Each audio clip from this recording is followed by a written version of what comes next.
আসসালামু আলাইকুম, সবাই কেমন আছেন? আশা করি সবাই ভালো আছেন। আলহামদুলিল্লাহ, আমিও ভালো আছি। এই যে আমার দেশি মুরগির বাচ্চাগুলো, এটার সাথে আমি 4টা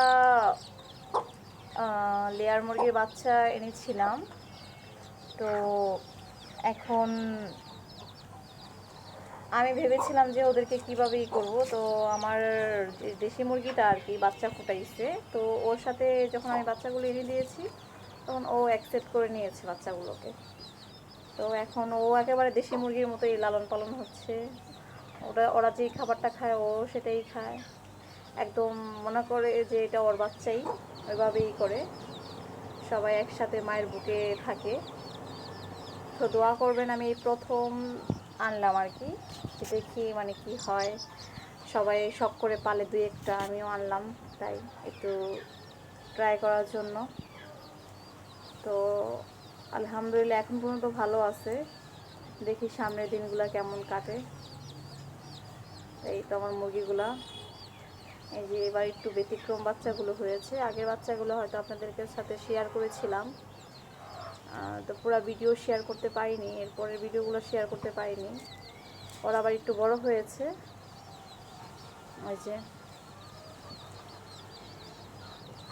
বাচ্চাগুলো এবার একটু সাদা কালো এরকম আর কি ডোরা কাটা বাচ্চাগুলো হয়েছে। তো দোয়া করবেন সবাই আমার বাচ্চাদের জন্য, ওরা যেন মানে সুস্থ থাকে। আমি অবশ্য ওরকম কোনো কিছু করতেছি না, কোনো ওরকম ভ্যাকসিন করতেছি না, কোনো কিছু করতেছি না, নর্মালি পালতেছি একেবারে। একটু বেশি কিছু দিই না ওষুধ, শুধু লাইসোবিট দিচ্ছি খাওয়ার জন্য, যেন দুর্বল না হয় বাচ্চাগুলা, এর জন্য লাইসোবিটটা দেওয়া, এই আর কি আপাতত দিচ্ছি। আপনাদের সাথে কথা বলতে বলতে বাইরে বৃষ্টি চলে আসলো, এই যে বৃষ্টি চলে আসছে। আর এদিকে আমি এই যে আমার কেচে কেটের সামনে আর কি মুরগিগুলাকে রাখছি, যাতে মুরগিগুলো বাইরে না যায়। তো এখানে অনেক শুকনো জায়গা আছে, যে মা অলরেডি নিয়ে বসে আছে। তো এখানে শুকনো জায়গা থাকার কারণে আমি এখানে মুরগিগুলোকে ছেড়ে দিই, ছেড়ে ছেড়ে পালি। তো যখন একটু বড় হবে তখন আবার বাইরে ছেড়ে দেবো আর কি। তো এমনিতেই আমি মায়ের সাথে বাচ্চাগুলোকে ছেড়ে ছেড়েই পালি, ওরকমই করি না। তো আল্লাহর রহমতে আমার আরও মুরগিগুলো আছে।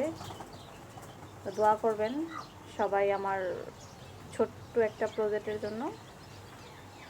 আলহামদুলিল্লাহ, এই যে বাইরে বৃষ্টি চলে আসছে, বৃষ্টি আসছে। আমার সামনে কিন্তু প্রচুর জায়গা আছে, ইচ্ছা করলে আমি মুরগি অনেক পালতে পারি, কিন্তু